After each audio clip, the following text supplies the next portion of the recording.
Hi எல்லாருக்கும் வணக்கம். நான் சிவவேதா. கலிங்க நாட்டின் மீது படையெடுத்து அதனை நிர்மூலமாக்கினார் அசோகர். கலிங்க நாடு என்பது தற்போதைய ஒடிசா. இந்த போரில் லட்சக்கணக்கான வீரர்கள் கொல்லப்பட்டனர். கொடிய போர்க்கள காட்சி கண்டு அசோகர் மனம் மாறினார். புத்த சமயத்தை தழுவி அமைதியை விரும்பினார். இளமை காலத்தில் போர்வெறி கொண்டவராக இருந்த அசோகர் கலிங்க போருக்கு பின் மனம் மாறி மக்களின் மனம் விரும்பும் மாமன்னராக விளங்கினார். அவருடைய ஆட்சி சிறப்பை ஒரு சின்ன கதை மூலமாக தெரிஞ்சுக்கலாம். இது வரைக்கும் இந்த சேனலை சப்ஸ்கிரைப் பண்ணாதவங்க சப்ஸ்கிரைப் பண்ணுங்கள். பக்கத்தில் இருக்க பெல் ஐக்கானை கிளிக் பண்ணுங்கள். இப்போ வாங்க கதையை பார்க்கலாம். ஒரு கிராமத்தில் 2 பெரியவங்க பேசிக்கிறாங்க. மாமன்னர் அசோகர் இனிமேல் போர் செய்ய போவதில்லை அப்படின்னு உறுதி பூண்டதிலிருந்து மற்றவங்களோட கஷ்டங்களை கண்டு அவங்களுக்கு உதவி செய்கிறதுல ரொம்ப ஆர்வமாக இருக்கிறாரு. யார் என்ன கஷ்டப்பட்டாலும் அவங்களுக்கு ஓடோடி சென்று உதவி செய்கிறாரு அப்படின்னு பேசிக்கிறாங்க. ஆமாப்பா, ஒரு புலவர் ஒருத்தர் பட்டினி கிடக்கிறாருன்னு தெரிஞ்ச உடனே வண்டியாக அவங்க வீட்டுக்கு தானியங்களை அனுப்பி வச்சாரு அப்படின்னு இன்னொருத்தர் சொல்கிறாரு. உண்மைதான். எல்லா உயிரையும் தன்னுயிர் போல ஒருத்தங்க எப்போ நினைக்கிறாங்களோ அப்போவே அவங்க எல்லாரும் இன்புற்று இருக்கணும் அப்படி தான் நினைப்பாங்க.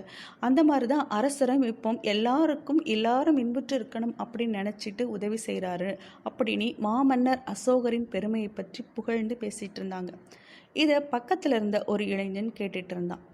அவனுடைய அப்பா ஒரு போர் வீரர். அவனுடைய இளமை காலத்திலேயே அவர் இறந்துடுறாரு. அவங்க அம்மாவோட அரவணைப்பிலேயே அவன் வளர்றான். அதனால அவன் அதிகமாக பள்ளிக்கூடத்துக்கு போகாமல் எந்த வேலையும் செய்யாமல் சோம்பேறியாகவே வளர்ந்துடுறான். அவங்க அம்மா கஷ்டப்பட்டு கூலி வேலை செஞ்சு அவனை வளர்க்குறாங்க.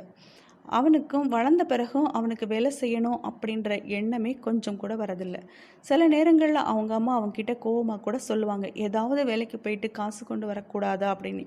எனக்கு எந்த வேலையும் செய்ய தெரியாது, நான் செய்யவும் மாட்டேன் அப்படின்னு சும்மாவே ஊர் சுற்றிட்டு இருப்பான். ஒரு நாள் அவங்க அம்மா திடீர்னு காய்ச்சலில் படுத்துடுறாங்க.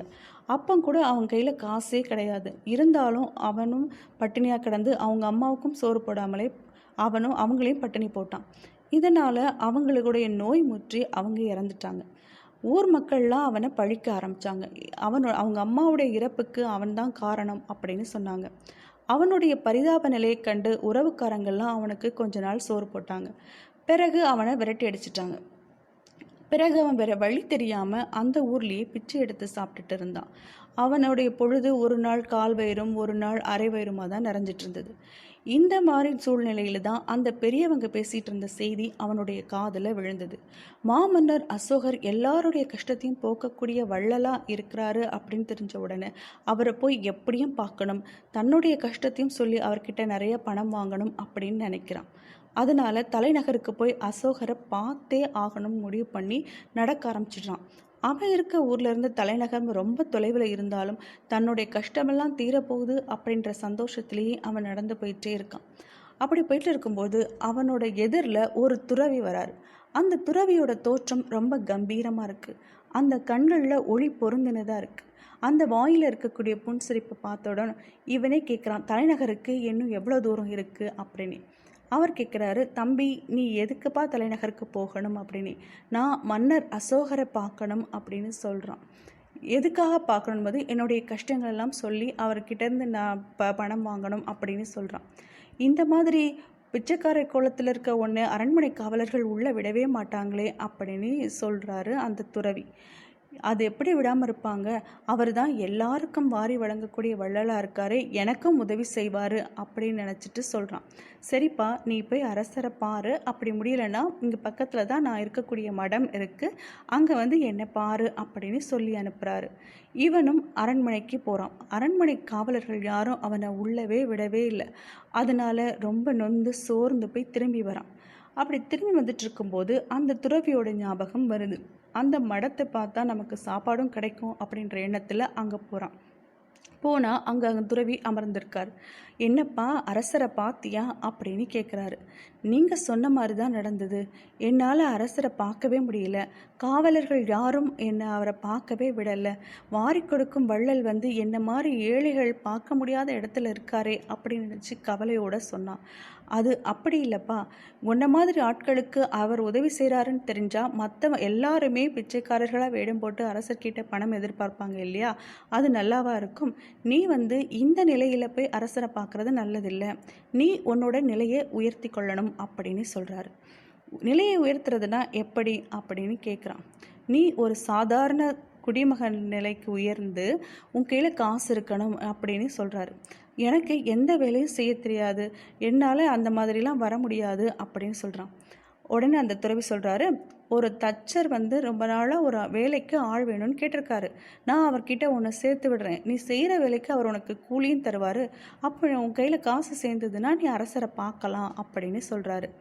உடனே அவன் சொல்கிறான், எனக்கு தான் எந்த வேலையும் தெரியாது, என்னால் எப்படி செய்ய முடியும் அப்படின்னு சொல்கிறான். உடனே அந்த துறவி சொல்கிறாரு, தம்பி இந்த பக்கத்தில் இருக்க கல்லை தூக்கி இந்த பக்கம் போடுப்பா அப்படின்றாரு. அவனும் எடுத்து போடுறான். இப்போ நீ என்ன செஞ்ச அப்படின்னு கேட்டார். இந்த கல்லை இடமாற்றி வச்சேன் அப்படின்னாரு. ஆமாம், இந்த மாதிரி வேலைகளை தான் அந்த தச்சரும் உனக்கு தருவார், அதையும் நீ செஞ்சிட்டின்னா உனக்கு காசும் தருவார், அதனால் நீ வேலைக்கு சேரு அப்படின்னு சொல்கிறார். இதை கேட்ட அந்த இளைஞன், சரி எப்படியும் அரசரை பார்க்கலாம்ன்ற சந்தோஷத்தில் அவர்கிட்ட வேலைக்கு செய்கிறதுக்கு ஒத்துக்கிட்டான். அதே மாதிரி போனதும் அந்த தச்சரும் அவருக்கு சின்ன சின்ன வேலைகளாக கொடுத்துட்டே இருந்தார். இந்த பலகையை எடுத்து இந்த பக்கம் வைக்கிறது, அந்த பலகையை வெட்டுறது, மரப்பலகையை, இந்த மாதிரி சின்ன சின்ன வேலைகள் கொடுத்து அதுக்கு காசும் கொடுக்கவே அவனும் அவர்கிட்ட வேலை செஞ்சுட்டு இருந்தான். 3 மாதங்கள் போன பிறகு அவன் கையில் 50 ரூபா சேர்ந்தது. அதுக்கு பிறகு அவன் அந்த மடத்துக்கு போய் அந்த துறவியை தேடினான். துறவி வெளியூர் போயிருக்கிறதாகவும் திரும்பி வர்றதுக்கு இன்னும் 4 மாதங்கள் ஆகும் அப்படின்னு பக்கத்தில் இருக்கவங்க சொன்னாங்க. அதனால் திருப்பியும் அதே தச்சர்கிட்ட வேலை செஞ்சான். இந்த முறை தச்சர் நிறைய வேலைகள்லாம் கொடுத்து அவனுக்கு கூலியும் அதிகமாக கொடுத்தாரு. அப்படியே அவன் கையில் 500 ரூபாய் சேர்ந்துருச்சு. உடனே திருப்பியும் மடத்துக்கு போய் அந்த துறவியை தேடினான். இந்த முறை அந்த துறவி அங்கே இருந்தார். என்னப்பா வேலையெல்லாம் எப்படி போயிட்டுருக்கு அப்படின்னு கேட்டார். அவனும் வேலை முறைகளெல்லாம் சொல்லி முடிச்சுட்டு, இப்போ என் கையில் 500 ரூபாய் இருக்குது, நான் இப்போ போய் அரசரை பார்க்கலாமா அப்படின்னு கேட்டான். உடனே அந்த துறவி சொன்னார், தாராளமாக போய் பார்க்கலாம் அப்படின்னு சொன்னார். உடனே எப்படி போய் பார்க்கணும், நான் என் உடைகளெல்லாம் மாற்றிக்கணுமா, புது ஆடை வாங்கணுமா அப்படின்னு கேட்டான்.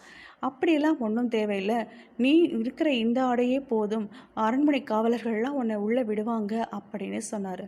அது எப்படி அப்படின்னு அவன் கேட்டான். உடனே அந்த துறவி சொன்னார், பிச்சைக்காரர்களுக்கும் உழைப்பாளிகளுக்கும் அரண்மனை காவலர்களுக்கு வித்தியாசம் தெரியும், இந்த தடவை உன்னை யாரும் தடுக்க மாட்டாங்க, அதனால் நீ தாராளமாக போய் பார்க்கலாம் அப்படின்னு சொன்னார். அவனும் ரொம்ப ஆர்வத்தோட காலையிலேயே எந்திரிச்சு குளிச்சுட்டு அவன்கிட்ட இருந்த ஆடையிலேயே தூய்மையான ஆடையை எடுத்து கட்டிக்கிட்டு போனான். அந்த துறவி சொன்ன மாதிரி அரண்மனை காவலர்கள் யாரும் அவனை கண்டுக்கலை. கடைவாயில் இருக்கக்கூடிய காவலர் அவன்கிட்ட என்ன வேணும்னு சொல்லிட்டு அரசரை பார்க்கணுன்ற முறை சொன்ன உடனே அந்த இடத்துல போய் அமர வைக்கிறார். இவனும் இந்த மாதிரி ஒரு அழகான கட்டடத்தை இது வரைக்கும் பார்த்ததே இல்லை. அரசனோட அரண்மனை அரியணையெல்லாம் பார்த்து அவன் ரொம்ப மகிழ்ச்சியோடு உட்கார்ந்துருக்கான். அரசரும் அரியணையில் அமர்றாரு. அவருடைய கண்களை பார்த்தா அவனுக்கு ஏற்கனவே பழக்கப்பட்ட கண்கள் போல இருக்குது. அதுக்கு பிறகு அங்கே இருக்க ஒவ்வொருத்தர்களும் தங்களுடைய குறைகளை சொல்லிட்டு இருக்காங்க. அரசரும் அதற்கு ஆலோசனை சொல்கிறாரு. அடுத்து இவனோட முறை வருது. இவனோட குறையை சொல்கிறாங்க. இவனுக்கு அங்கே ஒரு பேச்சும் வராமல் அமைதியாகவே இருக்கான். ஏன்னா தன்னோட குறை என்ன அப்படின்னு யோசித்து பார்த்தா அவனுக்கு சொல்கிறதுக்கு எதுவுமே இல்லை. உடனே அரசர் சொல்கிறாரு, உன்னோட குறை என்னப்பா சொல்லு அப்படின்னு கேட்குறாரு. அந்த குரலும் அவனுக்கு ஏற்கனவே பரீட்சைப்பட்ட குரல் மாதிரி இருக்குது. இருந்தாலும் மன்னரோட குரல் எப்படி தனக்கு பரீட்சைப்பட்டதாக இருக்கும் அப்படின்னு நினச்சிக்கிட்டு, எனக்கு எந்த குறையும் இல்லை, உங்களை பார்க்கணும் அப்படின்ற ஆசை மட்டும்தான் இருந்தது, உங்களை பார்த்துட்டேன், எனக்கு ரொம்ப சந்தோஷம், நான் வரேன்னு சொல்லிட்டு அவன் திரும்பி வந்தான். அப்போ தம்பி அப்படி என்று ஒரு குரல் அழைத்தது. தனக்கு பிழைக்கும் வழி சொல்லி தந்த அந்த துறவியின் குரல் போல இருந்துச்சு. குரல் வந்த திசை நோக்கி திரும்பினான். அரியணையில் இருந்த மன்னர் அசோகர் தான் தம்பி அப்படின்னு அன்போடு அழைச்சாரு. மன்னரே துறவியாக தன்னுடைய கவலையை போக்க வழிகாட்டியவர் அப்படின்னு தெரிஞ்சப்போ அவனுக்கு பெருமை நிலை கொள்ளலை. அவனுடைய கண்களில் ஆனந்த கண்ணீர் பெருகியது. ஓடி போய் அரசரோட காலில் விழுந்து வணங்கினான். இது மாதிரி தான் நம்ம வாழ்க்கையிலும் நமக்கு முன்பின் அறிமுகம் இல்லாதவங்க தரக்கூடிய ஊக்கம், வழிகாட்டுதல் போன்றவை நம்மை நாம் உயர்த்தி கொள்வதற்கு தூண்டுகோலாக அமையும். அந்த தருணம் தான் நமக்கான வாய்ப்பு. அதை சரியாக பயன்படுத்தி கொண்டால் வெற்றி நிச்சயம். இந்த கதை உங்களுக்கு பிடிச்சிருந்தா லைக் பண்ணுங்கள், கமெண்ட் பண்ணுங்கள் அண்ட் ஷேர் பண்ணுங்கள். நன்றி, வணக்கம்.